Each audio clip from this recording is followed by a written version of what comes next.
폭염 이후에 폭우, 복합재 더 진다.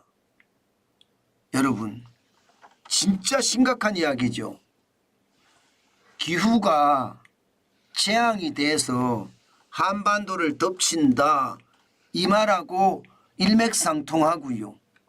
올여름에 폭염과 폭우가 반복되면서 안 그래도 어려운 우리 바다 경제를 더 무너뜨릴까 걱정이 된다는 뜻입니다. 일단 말입니다. 이 지표를 먼저 한번 보시죠. 6월에 평균 기온입니다. 서울로 한정을 시켜서 보니까요. 2024년 6월 30일 기준으로 6월 최고 기온은요. 30.1도예요. 30.1도. 30도가 넘었습니다. 30도가.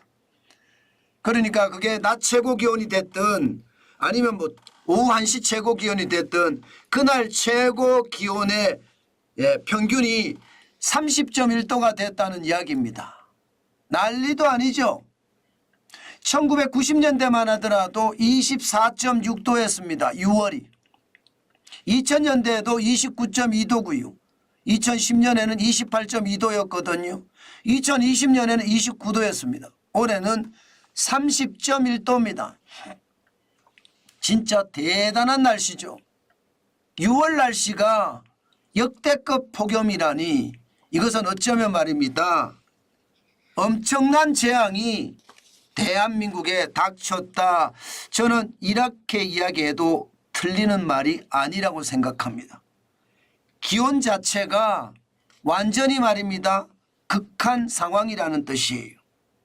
와, 이게 여러분 일반적으로 우리가 아는 것은요. 장마가 시작이 되고 그 다음에 폭염이 온다. 이게 우리네 일반적인 상식이에요. 그 상식이 지금 깨졌다는 뜻입니다. 폭염이 왔습니다. 장마가 시작이 되겠죠. 또 폭염이 올 거고요. 그러다가 또 늦장마가 오고 또 폭염이 올 수도 있습니다. 5월이 이 정도면 여러분 9월은 어떻게 될까요?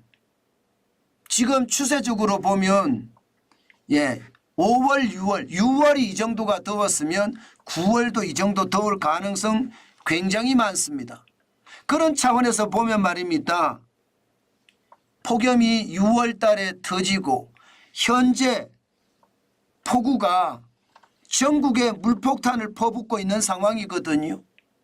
이런 폭염과 폭우가 완전히 극한 상황으로 치닫는 것, 이것은요 결국 복합재해가 터질 수밖에 없는 그런 섬뜩한 경고가 터져 나옵니다. 지금 기상학자들마다 말입니다.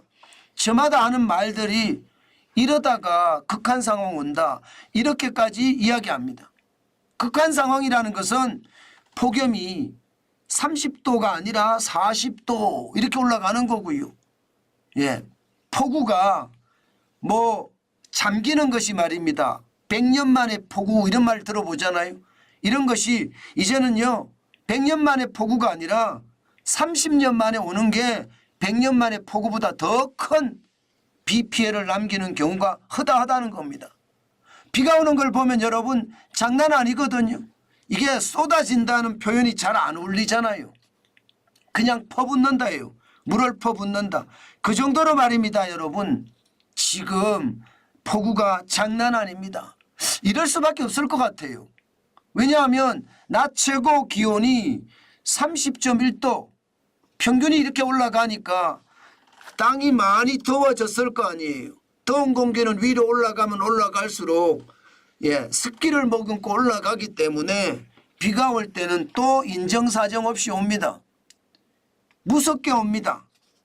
이게 여러분 지금 가장 걱정하는 복합재해입니다. 폭우가 또 쏟아지고 나면 이제 7월 8월에 어떻게 될까요? 이 장마가 끝나고 나면 7월 8월은 엄청난 폭염이 올 가능성 있거든요. 지금 말입니다. 33도씨가 넘어가면 이게 폭염일이라고 이야기하는데 1973년 이래로 지금 6월 달이 2.81로 가장 많았거든요. 7월 달은요. 7월 달은 이거보다 훨씬 많을 가능성도 있고요.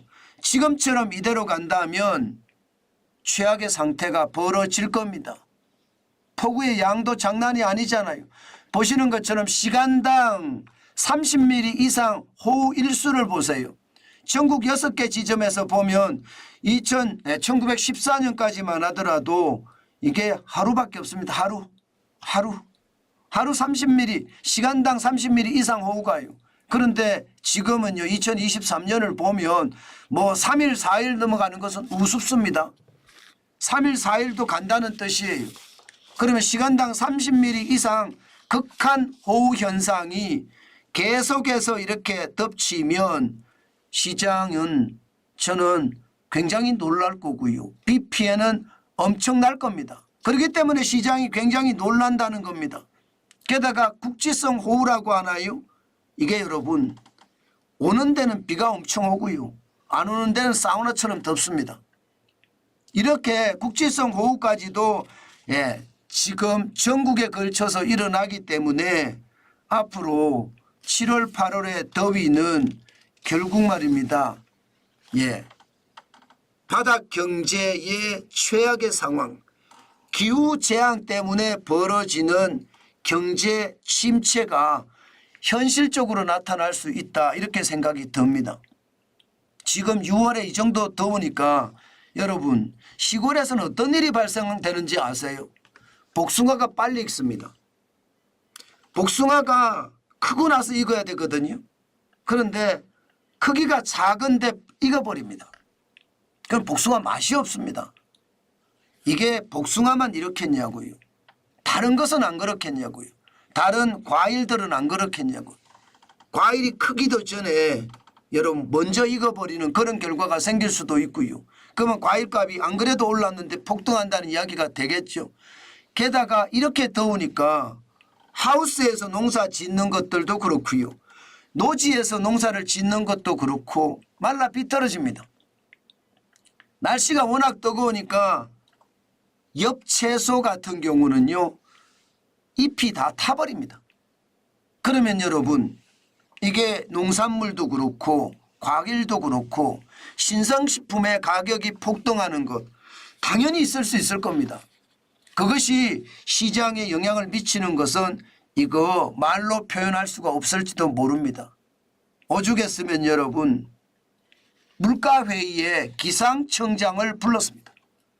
물가회의. 대통령실에서 물가회의를 주관을 하는데 기상청장을 불러서 배석을 시켰습니다.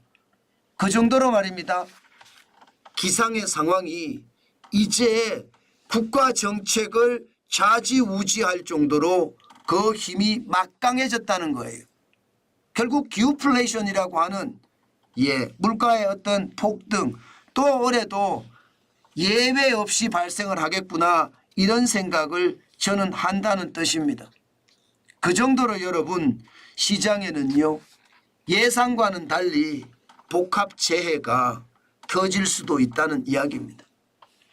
여러분 우리에게 중요한 것은요, 지금 그 어느 때보다 폭염과 폭우에 대비하는 자세 반드시 필요합니다.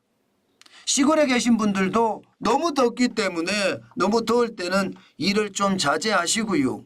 또 노지에 곡식들을 심어 놨다면 너무 뜨거운 햇빛을 피할 수 있는 방법들 마련해서 저는 해결책을 찾아야 된다고 봅니다.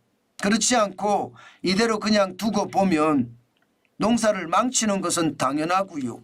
그에 따라서 물가까지 올라가서 안 그래도 물가가 지금 어렵다 하잖아요. 물가 폭탄이라고 이야기하잖아요. 그런 상태에서 더 큰 물가 폭탄이 올 수도 있겠다, 이런 생각도 해봅니다. 오죽했으면 여러분 재폭탄, 복합재해라는 표현을 썼겠습니까? 그 정도로 지금 이상기후는요 재앙이 돼서 여러분 곁으로 다가간다는 뜻입니다. 그만큼 인플레이션의 어떤 상황도 더 강화되고요. 또한 건강에 대한 해침도 더 강화되는 그런 사태가 앞으로 벌어지지 않을까 싶습니다. 항상 이 더위, 올 여름철 그 어느 때보다 여러분들이 조심하셔야 돼요. 각자 도생의 방법밖에 없습니다. 지금은 그 정도로 말입니다. 폭염과 폭우가 우리 경제 전체를 쥐고 흔든다고 생각합니다. 물가는 물가대로 올라가고 경제활동은 경제활동대로 위축이 되면서요. 경제 전체적으로 안 그래도 침체에 덫에 걸려 있다 이렇게 이야기하는데 그 덫이 더 깊어지면서 장기 저성장 체제로 지금 갈 수밖에 없는 안타까운 상황이 벌어지고 있다. 저는 그렇게 말씀드리고 싶습니다. 여러분, 시장이라는 게 항상 변하는 건 맞거든요. 그런데 변화의 폭을 보면 요즘은요, 그 어느 때보다 무섭습니다. 그 정도로 말입니다. 이 복합재해는 경제에 영향을 많이 미친다는 뜻입니다.